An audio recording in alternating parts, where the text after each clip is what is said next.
నేను ఫస్ట్ చేసింది, నాకు ఫస్ట్ కొరియోగ్రఫీగా స్టార్ట్ అయింది తేజ గారు. ఫస్ట్ నాకు ఇచ్చిన డైరెక్టర్ తేజ గారు. Okay. I use to love him, I mean still love him, such great person. ఆయన నన్ను, నేను రామోజీ ఫిల్మ్ సిటీలో వర్క్ చేస్తున్నప్పుడు చూసి ఆయన పిలిచి, అరే ఎవరు ఈ అబ్బాయి, అప్పుడు కూడా తిడుతూనే ఉన్నా ఎవరినో డాన్స్ సరిగ్గా చేయట్లేదని.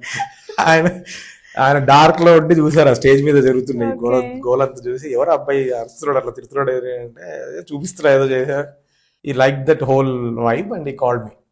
తేజ గారు కూడా కొంచెం స్ట్రిక్ట్ గా ఉంటారు కదా, మేబీ అందుకేనే కరెక్ట్. మ్యాచ్ అయింది. Yeah. And you won't believe, there's one, I never got a chance to say this, but Teja garu నేను used to talk in English a lot, వెరైటీగా. తెలుగు ఆయనకు వచ్చు, నాకు వచ్చు, తెలుగు వాళ్ళమే కదా, కానీ ఎందుకో ఆయన ఇంగ్లీష్ లో మాట్లాడేవాళ్ళు, నేను ఆయనకి ఇంగ్లీష్ లో రెస్పాన్స్ ఇచ్చేవాళ్ళు. అదొక ఐ డోంట్ నో, భలే ఉండేది అప్పుడు. నాకు అదొక్కటే గుర్తు బాగా. ఆయన ఫస్ట్ ఆయన ఛాన్స్ ఇవ్వడం,